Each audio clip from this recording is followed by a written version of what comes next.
Actually میں عموماً شیخ راشد صاحب اگر آپ کنہیں کو میرے یہاں بہت زیادہ مزار پرستی ہے، وہاں پہ اگر ان سے کہیے کہ بھائی آپ مزار کی کیوں پوجا کرتے ہیں، تو وہ کہتے ہیں کہ بھائی چھت پہ چڑھنے کے لیے سیڑھی کی ضرورت ہوتی ہے. تو یہ عموماً یہ سوال کا جواب ملتا ہے. تو اس کے لیے حضرت کچھ بتائیں. اس موضوع پہ تفصیل سے تو ہماری ایک ڈی وی ڈی موجود ہے، کیا دعا وسیلے کے بغیر قبول نہیں ہوتی. مختصر یہ کہ ان کی بات ٹھیک ہے، چھت پہ چڑھنے کے لیے سیڑھی کی ضرورت ہوتی ہے. میرے اللہ کی رحمت، میرے اللہ کا فضل انسان سے اتنا دور نہیں ہے جتنی چھت دور ہے.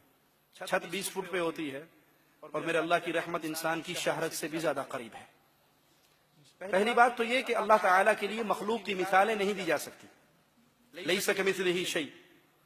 کوئی چھت کی مثال دیتا ہے، کوئی کہتا جی تھانے دار کو ملنا ہو تو سپاہی نہیں پکڑنا پڑتا، وزیر کے پاس جانا ہو تو MNA صاحب نہیں پکڑنے پڑتے. تو یہ پہلی بات اس لیے غلط ہے کہ یہ سب مخلوق کی مثالیں ہیں، خالق کے لیے نہیں دی جا سکتی. اگر ان مثالوں کو مان لیا جائے تو ہم کہتے ہیں ہاں چھت پہ سیڑھی کی ضرورت ہے، کیونکہ چھت 20 فٹ پہ ہے اور میرے اللہ کی رحمت انسان کی شہرت سے بھی زیادہ قریب ہے. تھانے دار کو ملنے کے لیے سپاہی پکڑنا پڑتا ہے کیونکہ تھانے دار کا دروازہ بند رہتا ہے اور میرے مالک کا دروازہ کھلا رہتا ہے. وہ فرماتا ہے رات کے اندھیروں میں جیسے اس کی شان کے لائق ہے اپنے ہاتھوں کو پھیلاتا ہے اور فرماتا ہے دن کی روشنی میں گناہ کرنے والے رات کو معافی مانگ سارے معاف کر دوں گا. دن کو مالک پھر اپنے ہاتھوں کو پھیلاتا ہے جیسے اس کی شان کے لائق ہے اور کہتا ہے اندھیروں میں چھپ کے گناہ کرنے والے سب سے چھپ گیا، مجھ سے تو نہیں چھپا، اب معافی مانگ لے معاف کر دوں گا. تھانے دار کے لیے سپاہی کی ضرورت ہے. کیوں؟ اس لیے کہ سپاہی جائے گا اور تھانے دار کے دل میں میرے لیے کوئی محبت اجاگر کرے گا. جی میرے چاچے کا بیٹا ہے، میرے ماموں کا بیٹا ہے، میرا رشتہ دار ہے، میرا فلاں ہے. تھانے دار کے لیے ڈائریکٹ اس کے دل میں میرے لیے محبت نہیں ہے. اللہ پہ قربان جائیں، پیارے حبیب علیہ السلام نے دیکھا ہے ایک عورت کا بچہ گم گیا. وہ تلاش کر کے جب اسے ملا تو چھاتی سے لگایا. آپ نے پوچھا میرے صحابہ کیا یہ عورت اپنے اس بچے کو آگ میں گرائے گی؟ کہا کبھی نہیں. کہا اللہ اپنے بندوں پہ اس ماں سے زیادہ مہربان ہے. تھانے دار کے پاس جانے کے لیے سپاہی کی ضرورت ہے. کیوں؟ کہ اگر تھانے دار مجھے کچھ دے دے گا، تھانے دار مجھے کچھ دے دے گا تو اس کے خزانے میں سے کچھ کمی ہو جائے گی. بادشاہ کچھ دے گا تو بادشاہ کا 1,00,000 2,00,000 روپے تو کم ہوگا. مالک فرماتا ہے ساری انسانیت ایک میدان میں آ جائے، جن اور انس اول اور آخر مانگنا شروع کر دیں، میں سب کو ان کے مطابق دے دوں. میرے خزانے میں اتنی کمی نہیں آئے گی جتنی سوئی کو سمندر میں ڈال کے نکال لو، سوئی اتنا بھی کم نہیں کرے گی. بادشاہ کے پاس جانے کے لیے وزیر کی ضرورت ہے، اس لیے کہ بادشاہ وزیر سے ڈرتا ہے. نہیں مانے گا تو وزیر کوئی نہ کوئی اس کے خلاف سازش کر دے گا. میرا مالک کسی سے ڈرتا؟ وہ کسی سے نہیں ڈرتا. بادشاہ کے پاس جانے کے لیے وزیر کی اس لیے بھی ضرورت ہے کہ کوئی بندہ مجبور ہو کے کام کر دیتا ہے، کوئی ڈر میں کر دیتا ہے، کوئی کسی کی محبت میں مجبور ہے، کوئی کسی کے خوف میں مجبور ہے. اللہ نہ کسی سے ڈرتا ہے نہ کسی کی محبت میں مجبور ہے. آخری بات کہہ کے اس سوال کو ختم کرتے ہیں. اچھا جی ہم نے کہا یہ مثال مان لی کہ ضرور بادشاہ کے پاس جانے کے لیے وزیر پکڑنا پڑے گا، امیر پکڑنا پڑے گا. آپ کی اچانک ملاقات منموہن سنگھ صاحب سے ہو جائے دلی میں، کہیں کھانا کھاتے ہوئے آپ کو ریسٹورنٹ میں مل گئے، کہیں ہوٹل میں مل گئے، اور اللہ کے لیے اعلی مثال سمجھانے کے لیے آپ کے دل و دماغ میں اتارنے کے لیے بات کہتا ہوں. آپ ان سے وہ آپ سے کہیں جی ہاں جی رضا صاحب کیا سوال ہے آپ کا، کیا چاہیے، کیا مانگتے ہو؟ تو آپ جیب میں سے فوراً درخواست نکالو گے نا، کوئی نوکری دے دو، امریکہ کا ویزا لوا دو، کچھ ہی دے دو، کر دو گے نا؟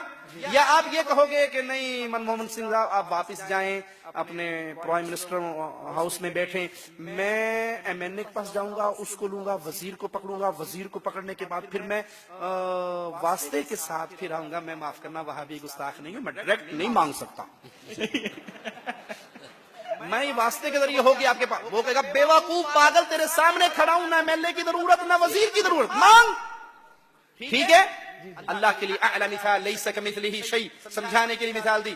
حدیث میں آتا ہے جب رات کا آخری پہر ہوتا ہے مالک جیسے اس کی شان کے لائق ہے آسمان دنیا پہ نزول کرتا ہے اور آواز گونجتی ہے کوئی مانگنے والا، اس کو عطا کیا جائے، بیمار کی بیماری دور کی جائے، غریب کا فقر دور کیا جائے. اس وقت ہم سارے کیا کر رہے ہوتے ہیں؟ سوتے پہ ہونا نا. اور صبح ساڑی سوندا کوئی نہیں، پیرا نہیں موڑتا کوئی نہیں، ہماری نہیں سنتا، بابا کی نہیں موڑتا. ارے جب اللہ سنتا ہے آسمان دنیا پہ نزول فرماتا ہے، تم مانگتے نہیں ہو، اور جب مانگنے کا وقت ہوتا ہے تمہارے اوپر نیندیں غالب ہوتی ہیں، پھر اللہ پہ الزام لگاتے ہو کہ اللہ نہیں سنتا۔ اللہ اگر نہیں سنتا ماں کے پیٹ میں آپ کی کون سنتا رہا؟ ماں کی پیٹ میں جو کہتے ہیں جی لازمی وسیلہ ضروری ہے، سوال کیجئے جب آپ ماں کی پیٹ میں 9 مہینے کے کمپلیٹ ہو گئے تھے، آپ کا دل اندر نہیں لگ رہا تھا، آپ نے اللہ تعالیٰ کو کس کا واسطہ دیا تھا کہ دعائیے پنجتن پاک کی ہن باہر کڑ لا اندروں رج گئے، کہا تھا؟ اب باہر نکالو، اندر سے بہت دل بھر گیا اندھیرے میں رہ رہے کہ اب دنیا دیکھنی ہے، دبئی دیکھنا ہے، کہا تھا؟ اللہ نے خود آپ کو باہر نکالا۔ جب آپ باہر آئے آپ نے بڑے ہو کے شیخ، مرشد، ڈاکٹر، امام، پروفیسر بننا تھا، لیکن اس وقت آپ نے نہ حلوہ کھا سکتے تھے، نہ قبصہ، نہ مندی، نہ مبلی، نہ بروست، نہ حیدرآبادی تیکے، نہ بریانی نہیں کھا سکتے تھے۔ ماں کی چھاتی پہ دودھ کس نے چلایا؟ اللہ تبارک و تعالیٰ نے، کس کا واسطہ دیا تھا آپ نے؟ کسی کا نہیں، آپ کو رونا کس نے سکھایا؟ اللہ تبارک و کس کا واسطہ دیا تھا؟ کسی کا ماں کے دل میں محبت کس نے ڈالی؟ جو روٹی پکاتی بھی بھاگ کے اپنے روتے ہوئے بچے کو چپ کراتی ہے، اللہ تبارک کس کا واسطہ دیا تھا؟ نہیں کا آپ کھلاتے رہے، اللہ آپ کو کھلا رہا ہے، پلا رہا ہے، رجا رہا ہے، چل رہا ہے۔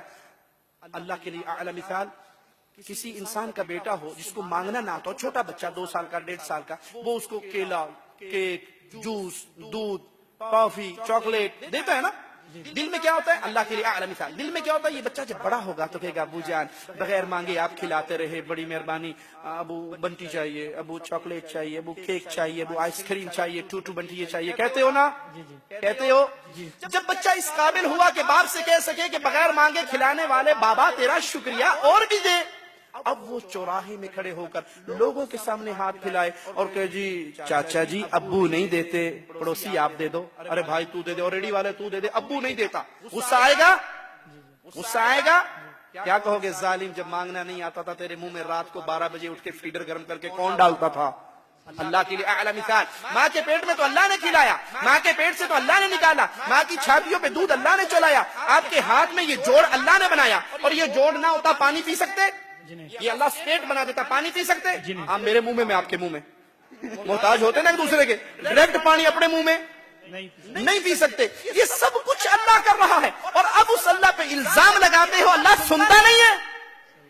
یا ایھا الانسان ما غرک بربک الکریم، اپنے کریم رب کو چھوڑ کے کیوں ڈھیریوں پہ گر گئے؟ اللہ ہدایت عطا فرمائے۔ جزاک اللہ خیر۔ جزاک اللہ۔